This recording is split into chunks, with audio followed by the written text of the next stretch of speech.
Welcome to the BiggerPockets Business Podcast, show number 38. Welcome to a real-world MBA from the School of Hard Knocks, where entrepreneurs reveal what it really takes to make it. Whether you're already in business or you're on your way there, this show is for you. This is BiggerPockets Business.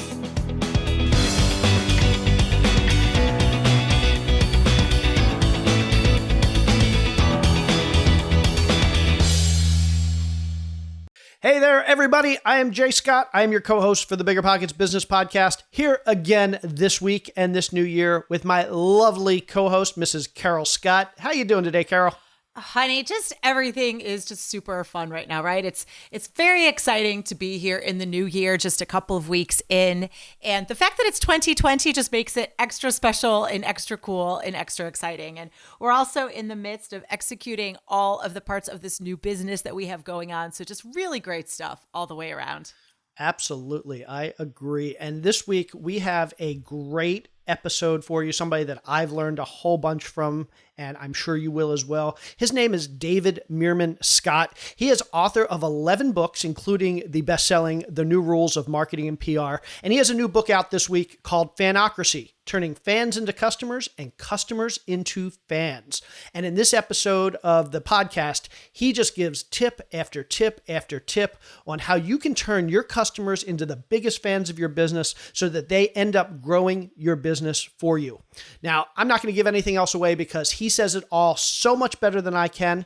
And if you want more information about the things we talk about in this episode, if you want links to the things we talk about in this episode, check out our show notes at biggerpockets.com/bizshow38. Again, that's biggerpockets.com/bizshow38. Now, without any further ado, let's jump into this awesome discussion with David Meerman Scott. So let's welcome David Meerman Scott to the show. How you doing today, David? I'm great. Thanks you guys for having me on. It's so exciting. Thanks for being on the show. We've been digging into your new book and love everything about it. And we're so excited to chat with you more about it today. Thank you. It's so exciting. Absolutely. We're going to talk a whole bunch about the new book, but I want to start a little bit earlier because you have, I think, 11 books or 10 books before this one. And I imagine with 10 books, there is a great story leading up to this book.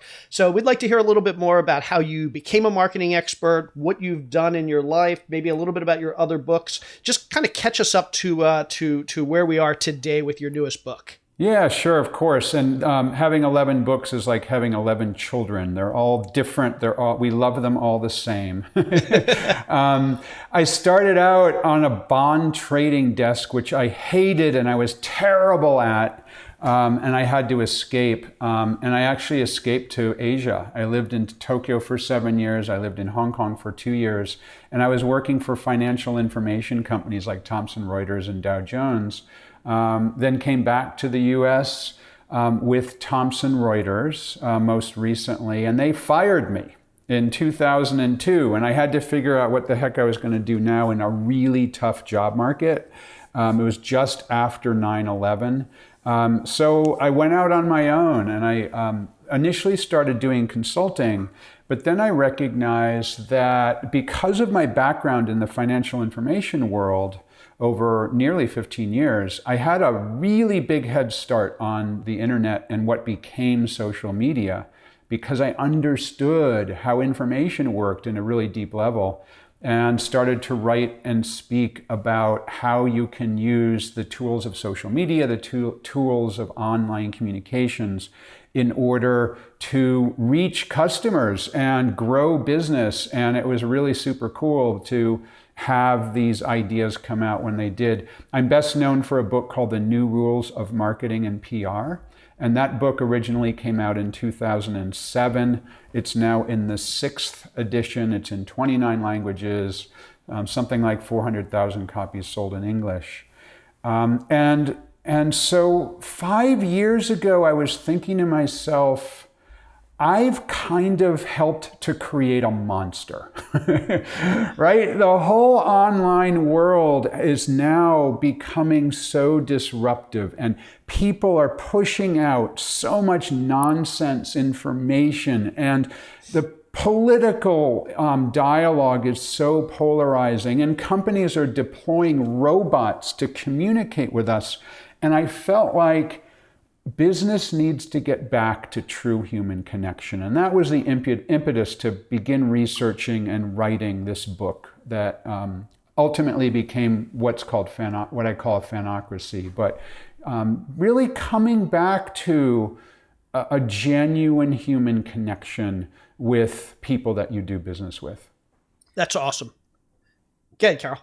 Oh, so I was going to say, we're talking about really taking that concept of coming back to a true human connection in business. And I think I read somewhere, I've heard somewhere that you have you've had many major passions, but one big passion throughout your life that is a great example of fandom. And I think it adds just such an even deeper understanding of this concept. So can you tell us more about what that passion is and how it really illustrates the power of fanocracy? I have a massive live music passion. I've been to 790 live music concerts in my life. I actually am such a geek about it that I keep a spreadsheet. I've been to 75 Grateful Dead concerts, and those of you who are in listen-only mode on a podcast won't see this, but I'm going to show you my Grateful Dead road case, original Grateful Dead road case. From awesome. that was used in over 850 concerts from 1985 to 1995. And then over here, I'm going to show you one more thing. That's my personal rock and roll Hall of Fame. But yeah, I'm a massive, massive live music fan. I went to my first concert, which was Aerosmith, when I was 15 years old. My second concert was the Ramones they played my high school when I was 15 years old. Before they even had any albums out. I was the only person shooting photographs at Bob Marley's last concert. I've seen some epic shows. And it's hugely important to me. But what I realized about my live music fandom is that, yes, I'm a huge fan of the music itself. Yes, I'm a huge fan of going to the shows and hearing the music. But what it really was about, and is about to this day, 40 years after I started to go to shows, is being with my friends. It's the connection I have with people who do the same thing. So a couple of weeks ago, I went to yet another Grateful Dead concert with my friends who I go to all the time. Now it's now Dead & Company is the name. Since Jerry Garcia died, they don't use the name Grateful Dead. And John Mayer is playing the Jerry Garcia role now. But I was there with my friends who I've seen multiple Dead & Company shows with. In fact, we've seen 7 together this year. 3 in Mexico, 1 in New York City, 2 in New York City, 2 in Boston. And these are my best friends because we share this crazy fandom. And what we can all do, every one of us can do, is learn from this in 2 things. Number 1 is celebrate the thing that you're passionate about. To do it, life is short, be with your friends, do the thing you love, whatever it is, if it's surfing or going to see your favorite sports team play or bird watching or knitting or whatever it is, just go out and do it. And then the second thing that I think is really important is that there are fandoms everywhere around everything.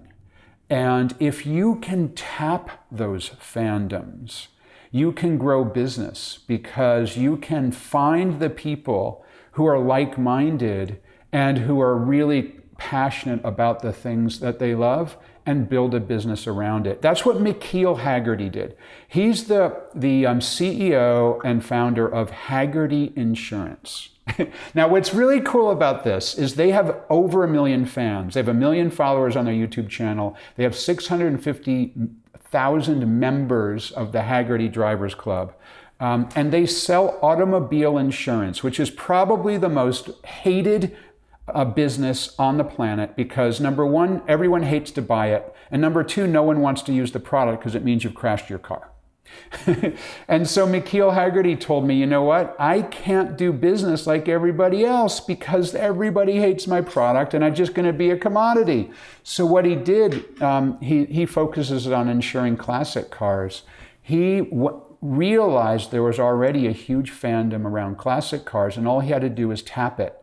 So he goes to, he and his, not he personally, but his people go to over 100 car shows a year. Classic car shows where they meet with classic car fans.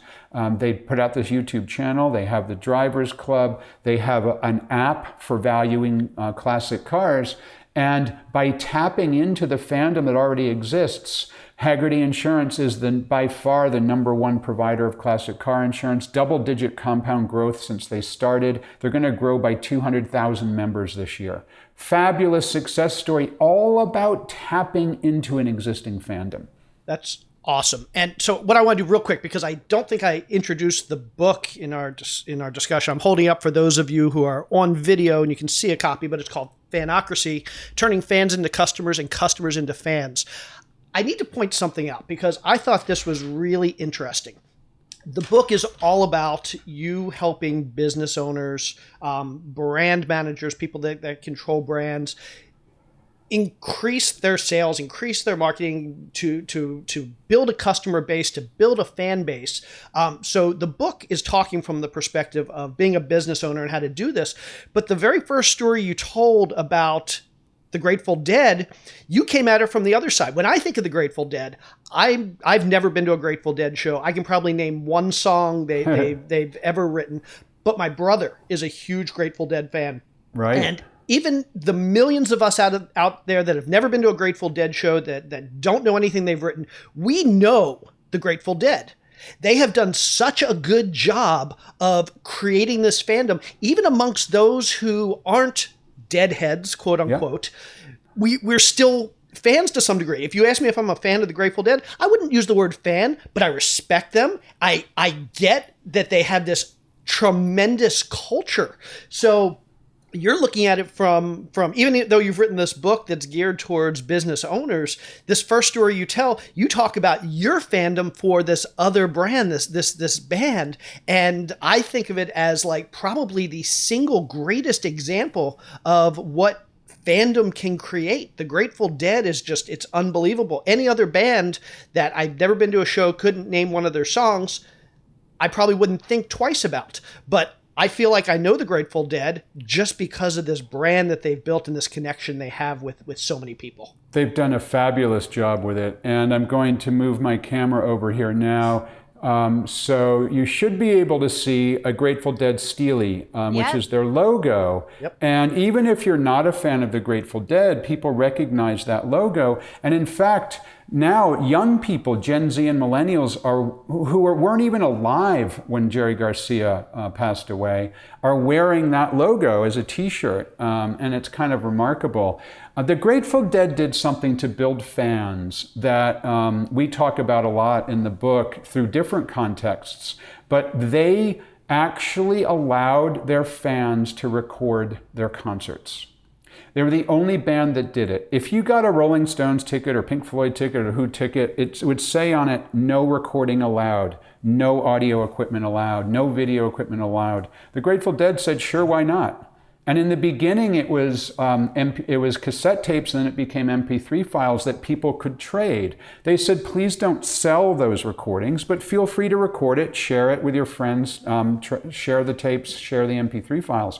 That grew an incredible fan base. And people who become fans of the Grateful Dead, it's very much a tribe. You know, we have the language that we talk, and you know, the people who are Grateful Dead fans. Oh, what was your first show? And in my case, it was in January of 1979. And people always know their first show. They know how many shows they've been to. And that opening story in the book, Jay, is so interesting because what I talk about is going into a meeting with Brian Halligan, who's the CEO of HubSpot. I had never met him before. This was 2007. HubSpot didn't have any customers yet. They had beta software only, and they only had 8 employees. I was invited to a meeting, which I went to. I went to the meeting. I opened up my MacBook Pro, And within 1 minute of meeting Brian Halligan, within 1 minute, we shared an instant bond because on the back of my computer, I had a Grateful Dead Steal Your Face logo. And Brian said, "Oh my God, you're a Grateful Dead fan." I go, "Yeah, I've been to 50 shows. Brian says, "I am a massive fan. I've been to 100 shows. And I reached into my briefcase and I go, "I've got 2 tickets for the Phil Les show next week. He's the bassist for the Grateful Dead. Would you like to go with me?" Sure. That was the first minute I met him. Awesome. And since then, we've done so many things together. He's among my closest friends. We've been to probably 100 live music shows, other than the Grateful Dead, other bands too.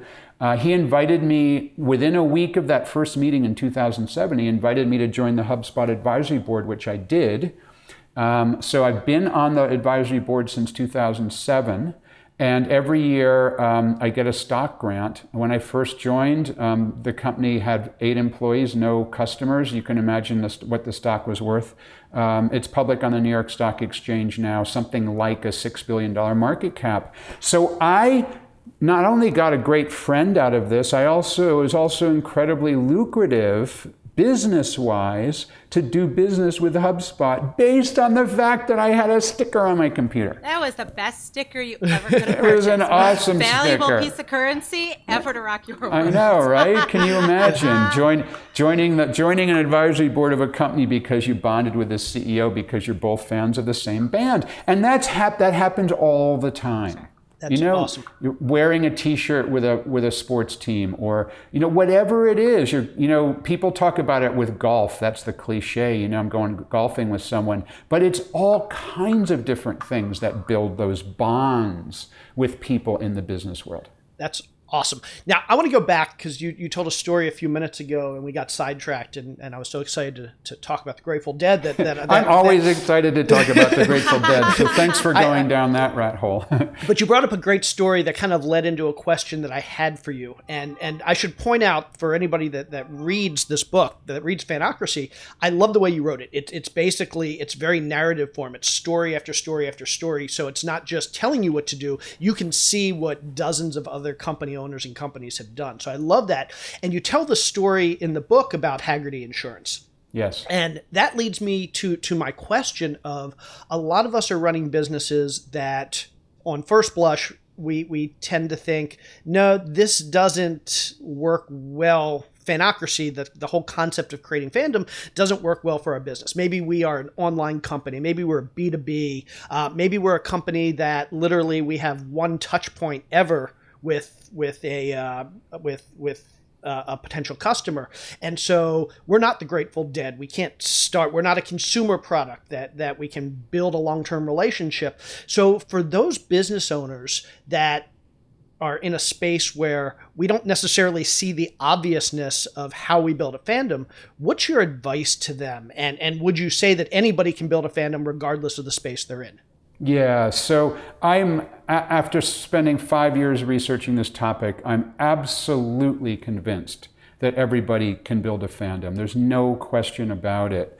And one thing we haven't touched on, which is very important, is I co-wrote Fanocracy with my 26-year-old daughter, Reiko. And this is important because, I'm a middle-aged white guy, and I love the Grateful Dead, typical baby boomer love.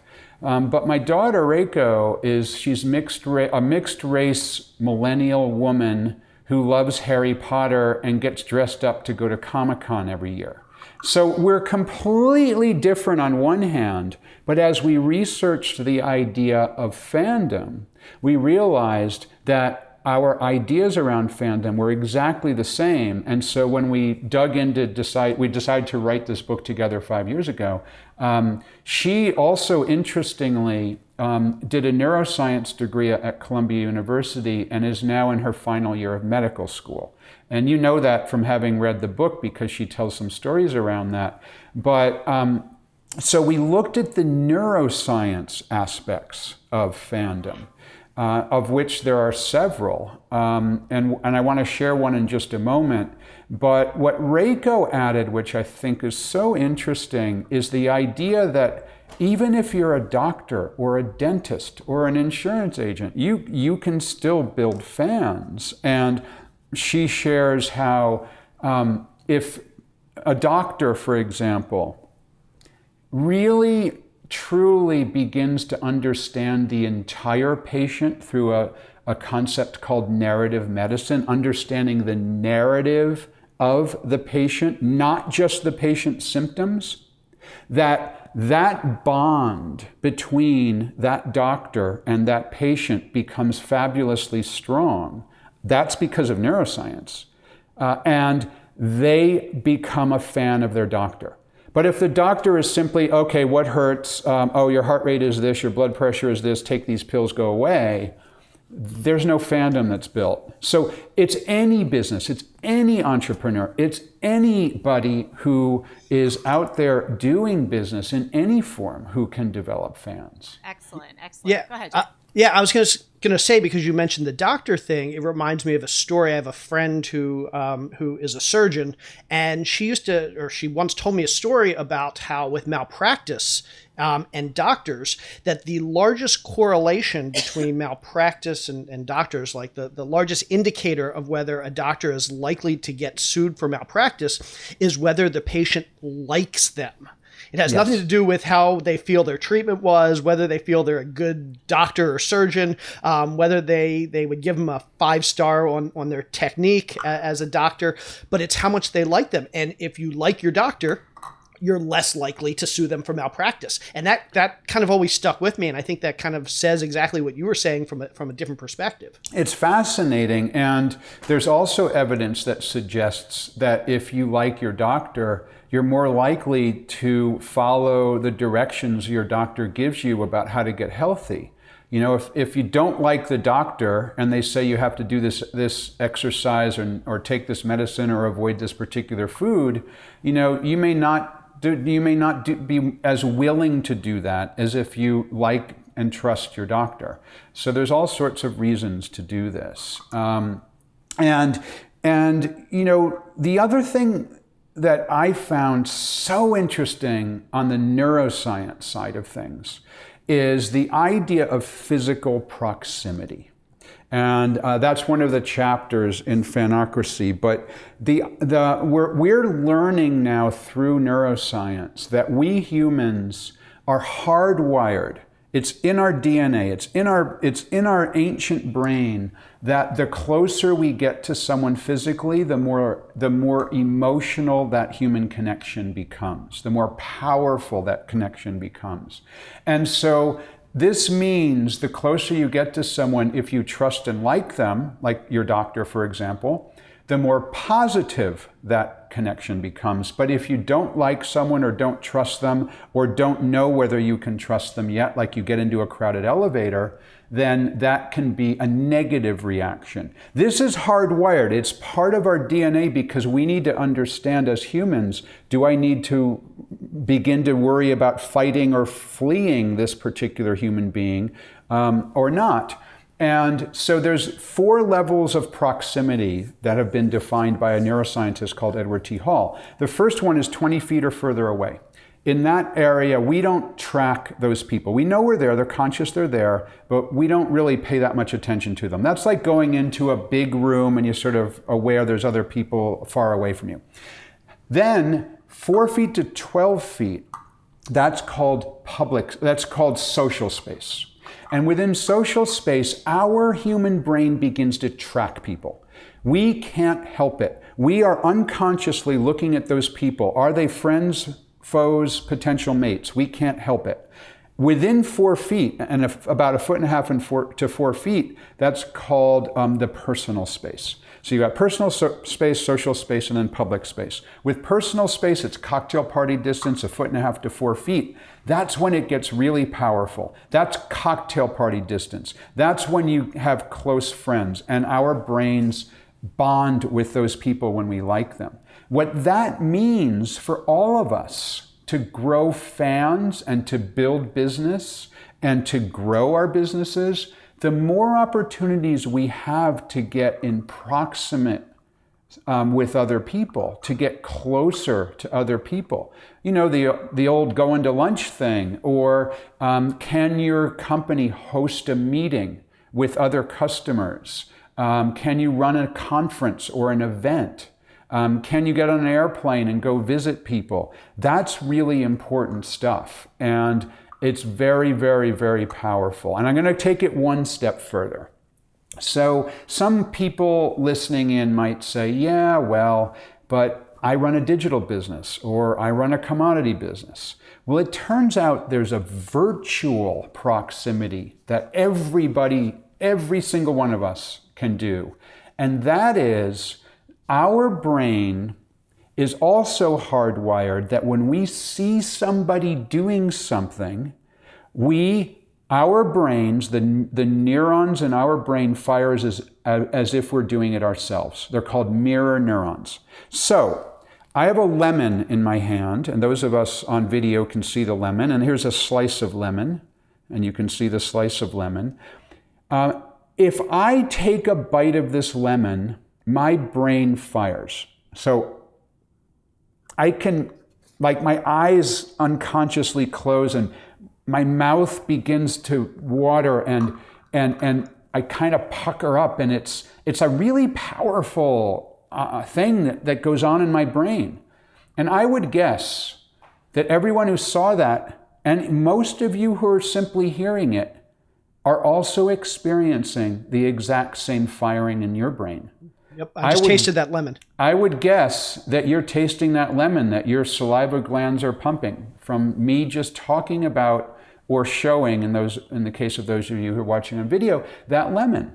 Now, here's why that's so important. Because every single one of us can create virtual proximity using video and virtual proximity using photographs. What that means is if you create a YouTube channel, put videos on your website, use services like Instagram or Facebook Live, you can show people that you're in their social or personal space simply by cropping a video as if you're within 4 feet of them for personal space.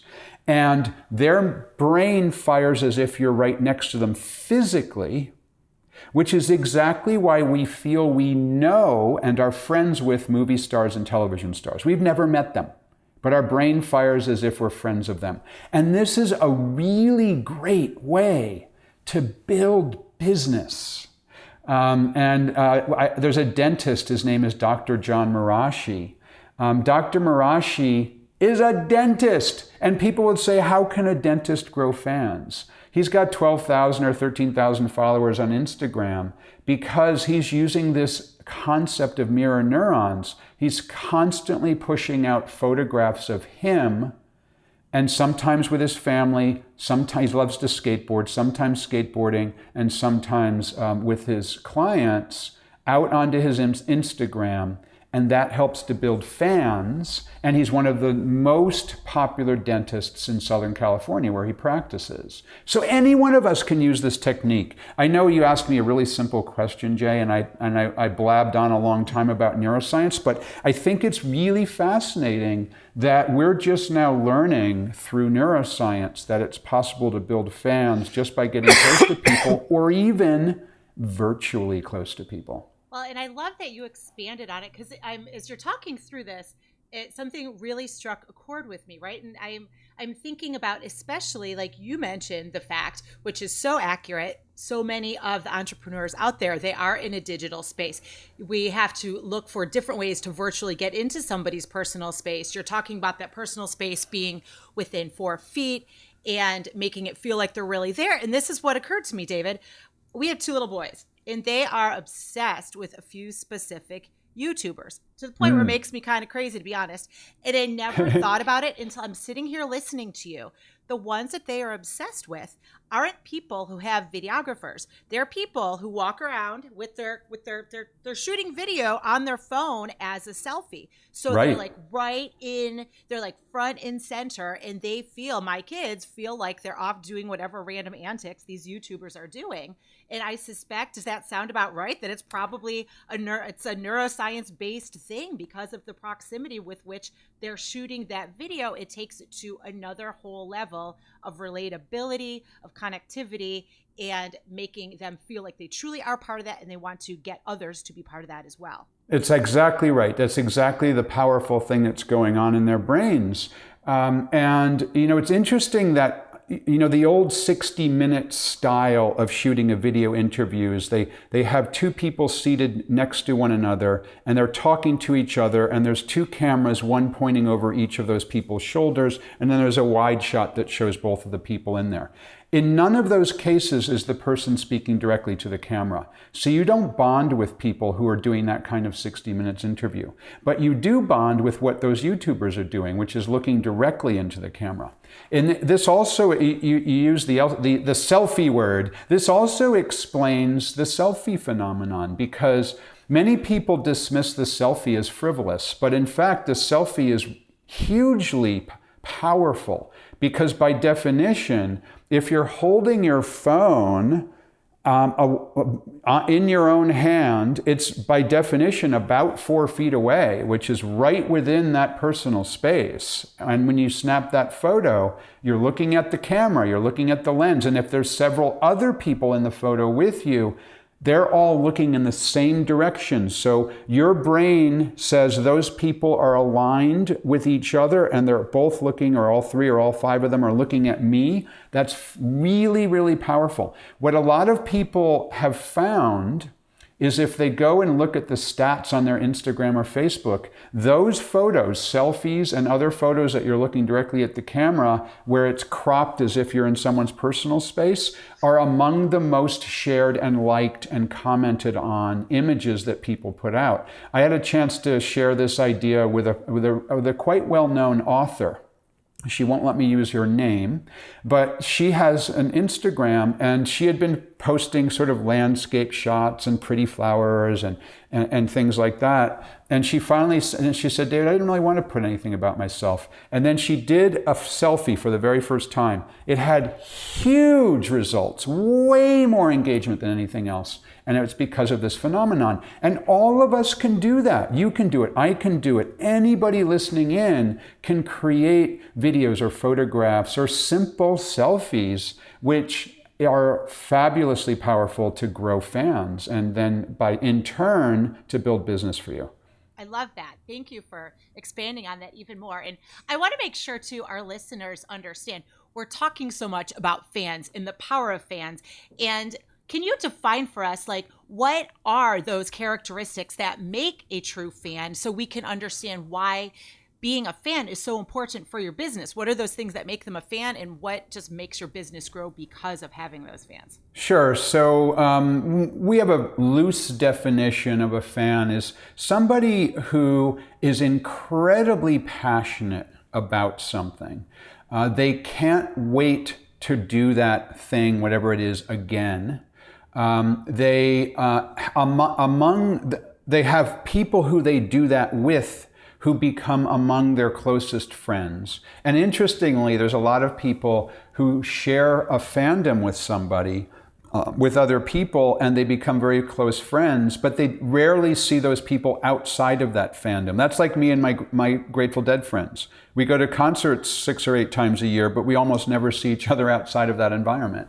And then another characteristic is that people are eager to spend time and or money to do that activity, to be a part of that fandom. They spend time and or money.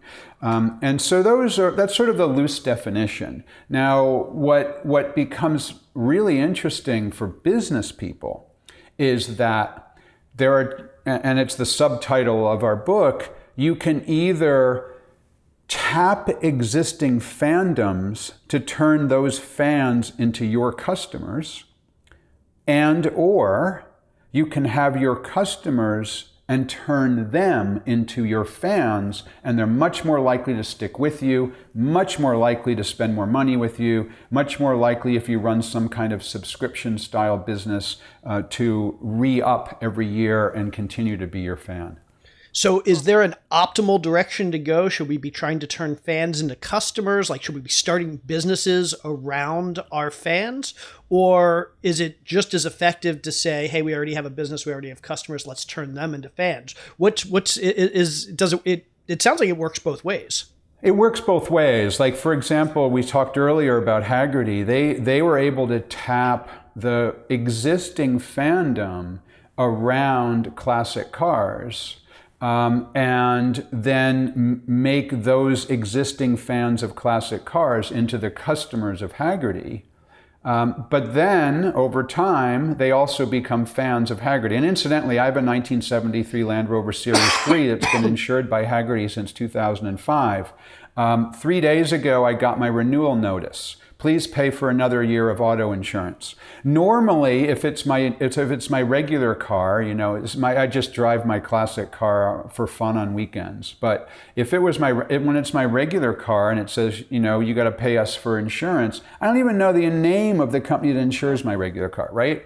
And I'm like, I don't like you. I hate you. I don't want to give you $2,000 or whatever number it is to insure my car for another year. I don't like that I have to pay you that money. I don't want to ever use the product that I've just bought from you.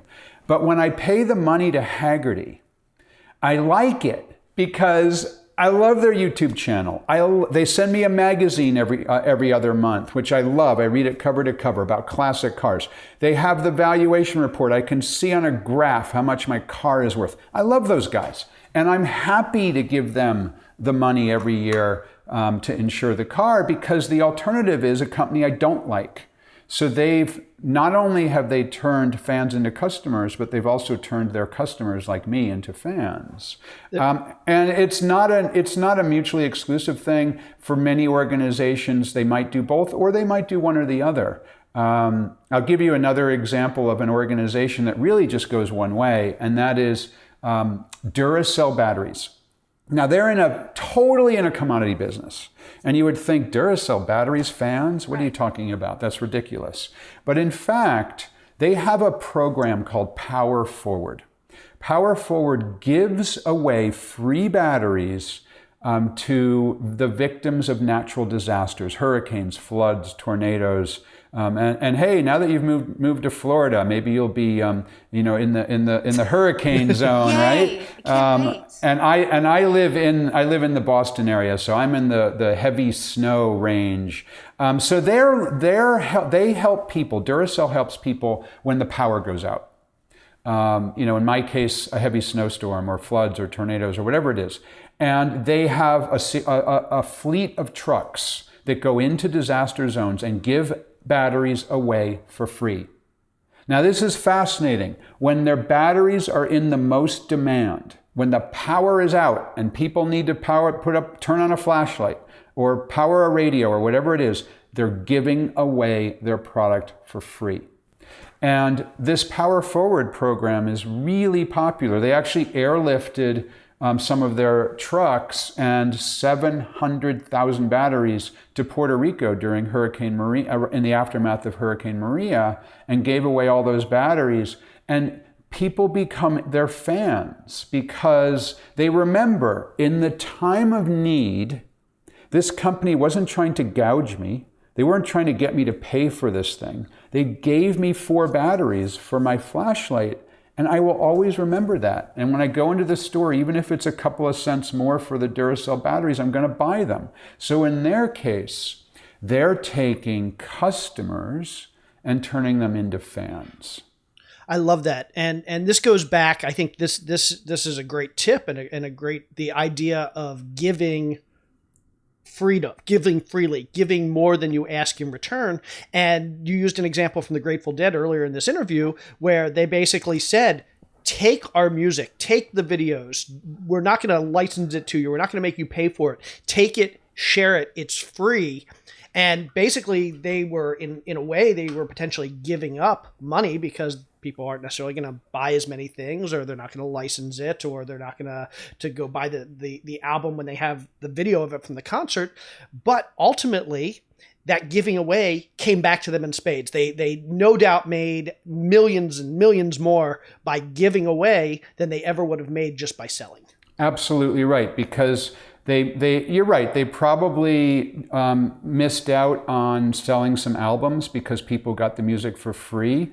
But at the same time, people like me, I've been to 75 shows. I spend a lot of money on Grateful Dead tickets every year. And you know, some listeners might be saying, well, shoot, I don't sell batteries. I can't go give them away. And I'm not a musician. I can't let people tape my concerts. But here's where the giving gifts without any expectation of anything in return comes into play for many other businesses. And that is giving away free content on your website. So many companies have things like white papers or ebooks or other types of content that they give away for free, but most of them put a gate in front and say, I'm not going to give you my white paper until you give me an email address. That is not giving something away for free. That's actually setting up an adversarial relationship with a potential customer before you've even met them. This is the exact opposite of building fans. What I recommend you do if you're giving away things like white papers or ebooks or other content on a website in order to build business is to give it away completely for free with no expectation whatsoever of anything in return. Make it completely free, Grateful Dead style.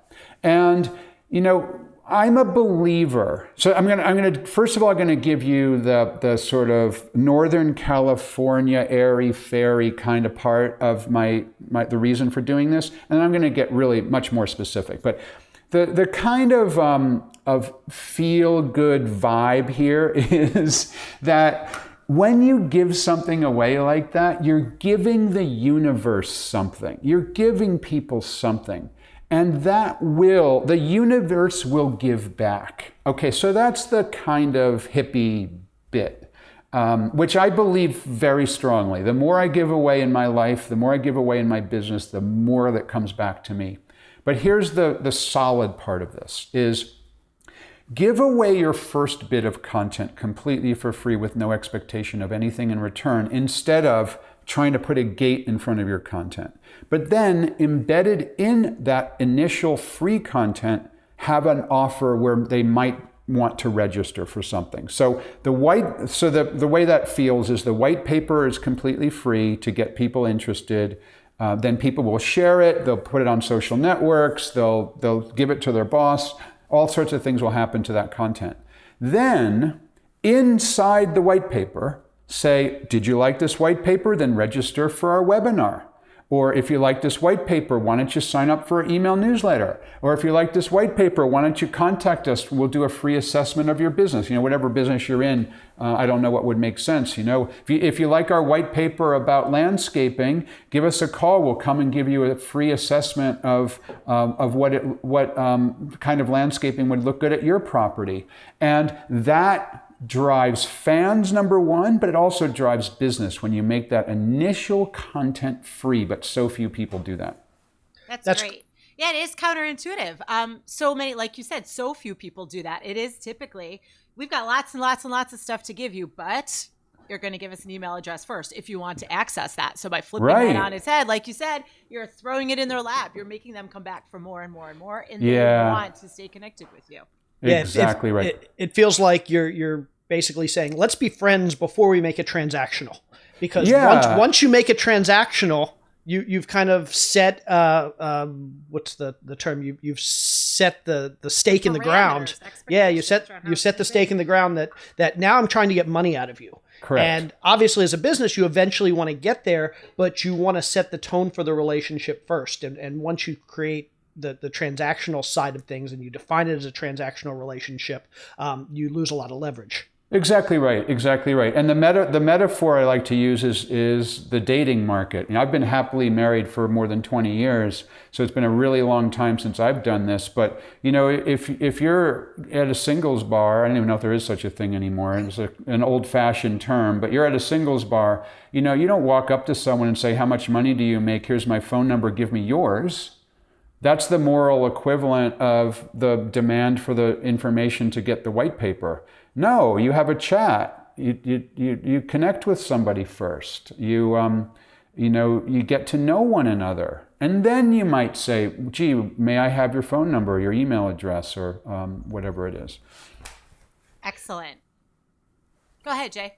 So, no, I was going to say, so we've talked about several of or at least a couple of the 9 great steps that you talk about in the book to create fandom.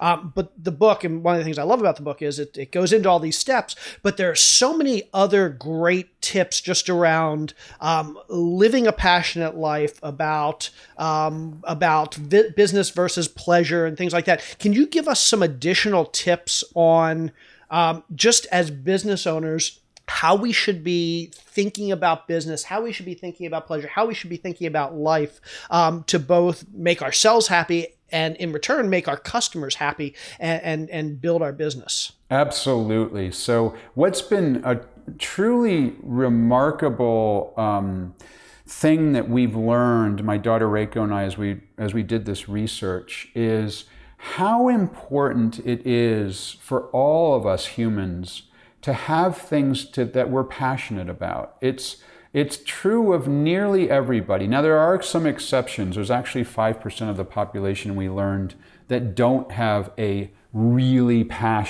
that they're really passionate about. Only 5%.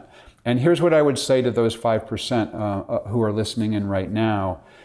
We did learn that for many people, the thing that they're the most passionate of today as an adult is the same thing that they were most passionate about when they reached puberty. So in my case, I started to go to live music shows in my mid-teens as my hormones were raging. It's still one of my biggest passions.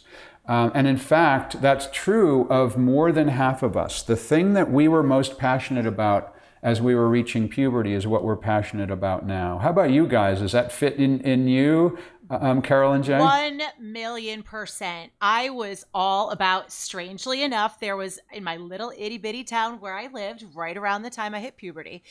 The first time it had ever happened in our life, there was just coincidentally, there was a new construction neighborhood. It was a big aha in a farm town that I came from. And I'm like, this is so cool. They're building houses. And I was so involved in watching those go up, watching them be designed. Wow. And here I am. It's not only a hobby, it's what we do for our lifestyle business. So interesting. Yeah. Came full wow. circle. Fascinating. Absolutely fascinating. So what I say to those people who say, I'm not passionate about anything, and it's about 5%, is think back to what you loved to do when you were 12, 13, 14, 15 years old, and maybe you can rekindle that passion. But anyway, having a passion, most of us have, is a great thing. Celebrate it. Do it even more. And then share your colors, wear the hat, wear the t-shirt, put the sticker on the back of your computer. I know people who get tattoos about the thing that they love, the logo of the company that they like. I'm actually going to get a tattoo of one of the Fanocracy t-shirts from the cover of our book to celebrate the book coming out and having written it with my daughter. I mean, that is cool stuff. You know why? There's a few reasons. Number one, when you are passionate, it expresses to the world that you're a person that would be fun to get to know. And it doesn't matter what you're passionate about. It doesn't matter what, because passion is infectious. Passion is infectious. When you're passionate about something, you're excited about it, people can't help but get excited with you, right? You get it. You guys are so exciting to listen to around building and around the ideas that you're talking around in the podcast. And you genuinely love to help people to be successful. That's infectious. And I think that too many of us, in our research, we've learned separate business from pleasure. They use their LinkedIn for business connections, and they use their Facebook for personal connections. Or when they meet somebody in a business setting, they never talk about their family or the things that they love to do. I think that's a mistake. I think that people who are more willing to break that barrier and share what they're passionate about. You know, when you meet someone for the first time, hey, what do you love to do on the weekend? I mean, you never know what they're going to say, and you've got something you can talk about. When you get someone talking about what they're passionate about and what they do on the weekend, that person will light up because they love to talk about that. So I think that it also is important for hiring people. We spoke with a number of CEOs who told us that the most important thing when they hire someone is not have they already worked in the industry, or what school did they go to, or, you know, what are the things that they've done in their career. It's, are they passionate about something, because that passion is infectious for helping to grow a business. Yeah. What did you, Jay, I'll take this, and I'm just curious, would you agree that by doing that, by going after those types of people specifically, you're really building a really rich and robust corporate culture that has the tendency to be passionate about things, so they're going to tend to be passionate about the business, and that, of course, sends that message out there, like, join me in this enthusiasm, join me in this journey of all these cool things our business has to offer. So it all comes full circle. Oh, absolutely, 100%. One CEO we spoke with, his name is Pete Cipollone. He runs a software company. He's a former Olympian. He's a gold medalist in the men's 8 rowing. He was the coxswain. And Pete told me that he specifically hires other elite athletes, either current or former Olympians, world champions, and so on, because he believes that they're passionate enough about the sport that they love to get to the highest levels. That passion rubs off in the business that he runs. One other CEO told me that when he's doing an interview of someone to maybe bring them into the business, he asks a series of, it's actually she asks a series of questions, but she says the most important question she asks is this: if you were in a room with 2,000 people, what could you confidently say you are the best at among all those other 1,999 people? And the answer to that is the most important indicator of whether that person will get hired, because what she told me is people light up. They can't wait to describe how they are a fabulous a cappella singer, or they absolutely love to water ski, or, you know, whatever it is. And that then becomes the passion is infectious piece. And those make people make the best employees. That is really cool. Because again, if you think of it on the flip side, that also weeds out a lot of people too, right? Because you're getting those people who are willing to be vulnerable and willing to say, these are the things that I do that are not business related, because you're always going to have those people like, oh, well, I'm the best at being detail oriented and paying attention to the steps of a project. And boom, that's not the person we need. We need someone who is really going to get in there and like live their life and live their business and help us all together. Absolutely right. Yeah, and Carol and I came from the tech industry a long time ago, and what we were seeing, or what I was at least seeing back in like the early 2000s, was all these big companies. I worked for Microsoft for a long time. They started bringing in these people whose job title was brand ambassador. Right. And what is that? That is basically somebody who takes a company like Microsoft, a boring company, a software company, and says, hey, your job is to go out and create fans. Your job is to build relationships and build that bridge between the company and the people that could either already love us or could potentially love us. And if companies like Microsoft can do it, like, there's no reason why all of us shouldn't be doing that with every single one of our employees. So absolutely, you're not just the QA person, you're not just the salesperson, you're not just the marketing person or the attorney for our company. Every one of them can also and should also be a brand ambassador, even if that's not their title. Absolutely, 100%. And Microsoft actually does a number of things to build fans. Yep. They're a surprising example that we put in the book. One of the things that they do specifically is they let their fans control the way they use the products and services. There's a lot of companies who try to dictate how customers should use their products and services. Microsoft says, you know what, go for it. You guys are in control. And specifically, their partner channel, as you may know, Jay, generates the bulk of their revenue, $95 billion in revenue last year, just from the partner channel. Yep. And the partner network at Microsoft is self-running. which is remarkable. If you go to the partner community, online community, it's all run by the partners. And Katie Quigley from Microsoft, who I interviewed for the book, she said that Microsoft, people don't want to talk to us. We're from Microsoft. They want to talk to their peers. So what they did was they lost control of the way that people talk about Microsoft, and that helped them to grow. And I don't know if you've seen their recent stock price, but they're crushing it. They're doing fabulously well. And people gave them up for dead just a decade ago. Yeah. But they're doing remarkably well. Awesome. David, you have given us so many actionable tips and woven throughout that so many great stories. And we're just so appreciative of everything you are giving so that we can all grow our businesses and look towards the really great things we can do with these concepts. So thank you. We're to the part of the show, though, where we want to do our segment that's called For More. And what we're going to do is ask you 4 rapid fire style questions. And Sure. then the more is where you're going to tell us more about where we can connect with you. Are you ready Absolutely. for the first one? I am ready. Super. Jay's going to take number 1. Go, Jay. Number 1. So what was your first or your worst job, and what lessons did you learn from it that you used, let's say, in your current industry or to help in the writing of your last few books? My first job after college wasn't my first job. I worked at a company called Dean Witter, and the most humiliating and horrible thing was I had to actually punch a time clock. Oof. You know, it was a card that had my name on it, and you would go pa-chink when you came in the morning, again at lunch, again when you came back at lunch, and again when you go out. And I said to myself, there is no freaking way I am ever going to work for a company that doesn't trust me. And I lasted about a year, and I never looked back. Awful. Yep, that was it. That's you don't think about that, but that really is. That directly ties to how you feel like your company trusts you. Yes, Interesting. It was totally demoralizing. If you trust your employees, they will do good things. Yep.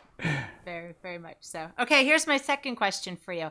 So, David, what is something that you know now in your career after all these years, after doing so many different things, after connecting with so many people, that you did not know way back in the beginning, but you really, really wish you would have if hindsight were 20/20?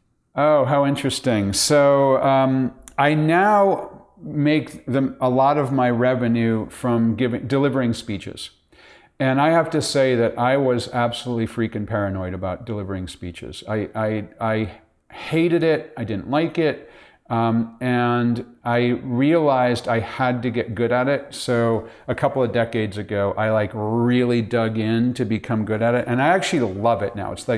I call it my happy place. When I'm on a stage, I feel like I am Superman. It is absolutely, I love it. I have like the third eye going on. You know, I'm seeing the world and everything around me in such a really interesting way. But I wish I had realized that earlier, because I could have done a lot with it if I had figured that out earlier in my career. It's really cool. That's great. Okay, so you are in the marketing world, and in the marketing world, even I know that there is a lot of really, really bad advice that floats around. What's some of the worst advice that you tend to hear on a regular basis that you want to clarify for our audience right now? So what I see a lot of is people paying for attention.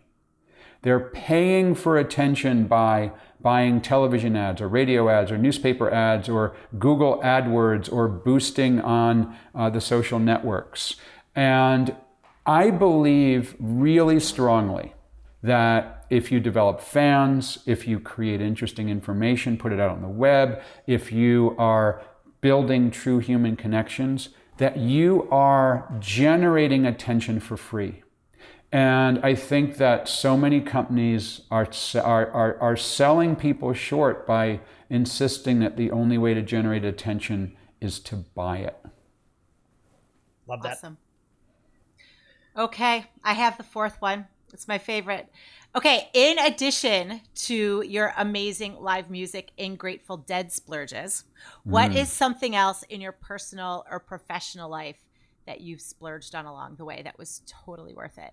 Oh my gosh, my wife and I splurge on vacations. And so we are going in 3 weeks to the Seychelles, which is a group of islands on the east coast of Africa. And we sit in the front of the airplane. We get a beautiful hotel, and in this case, it'll be a villa. We go to the best restaurants, and it is a splurge because it is a ridiculous amount of money, but it is totally worth it. We have never once regretted going on a fabulous vacation. Awesome. And I'm so envious. That sounds so nice. I'm picturing that right now. And I also, I check emails once a day. I check social media once a day. I check the news feeds once a day, but then we unplug. Awesome. Wow. That's heavenly. Awesome. Completely heavenly. Great. Okay, let's jump into the more part of our four more. Where can our listeners learn more about you? Where can they find your book? And if they want to connect with you, where's the best place to do that? Absolutely. So website is fanocracy.com. Lots of really cool free, no registration required information on fanocracy.com. And then on the social networks, I am DM Scott. That's DMSCOTT. And I do my best to respond whenever anyone pings me on the social networks. And I would love to hear from anybody that way. Awesome. And I am holding up a copy of your new book that was just released in the past week called Fanocracy, Turning Fans into Customers and Customers into Fans. It is an absolutely awesome book. And honestly, I will be using many of the tips that you write about in your book in a business that I've recently launched. So it was good. I'm so glad to hear that. That's great timing for me as well. And then if we do an update of the book, I'd love to have the example of your success in it too. I would love that as well. Thank you, David. David, this has been absolutely amazing. Thank you so much for sharing so much knowledge and time with our listeners and with us. And we very much look forward to having you back soon. It's my pleasure. Jay and Carol, thank you so much for having me on. Thank you, David. We'll talk soon. Thanks. Talk soon. Honestly, one of my favorite episodes ever. I love that. That was awesome. Right? Wasn't it so great? And I especially loved how he reminded us that no matter what your business is, no matter what your physical proximity truly is, that there are these great ways, these very simple, actionable tips that we can do. I mean, the whole thing with selfies and videos and all that to really make your customers feel like they're closer to you. I mean, it's just gold all the way around. I love it. It was awesome. Well, the funny thing is, I always hate taking selfies because I think people look at me and say, why is he always taking pictures of himself? But now I'm looking at that from the other perspective, which is I'm building this relationship with people. People probably subconsciously love the fact that other people put selfies out there and you're building your brand. And so I have to start thinking about things differently after this conversation. Yeah, it's fascinating. Everything you had to say was just great. And I loved it. And I'm using a lot of it in our new business. So it's just awesome all the way around. Absolutely. Cool. Okay. So are we done for this week, you think? Let's wrap it up, baby. Okay. Everybody have a wonderful week. She's Carol. I'm Jay. Now go build up that fan base today. Have an awesome week, everybody. Thanks, everybody. See you later. Bye.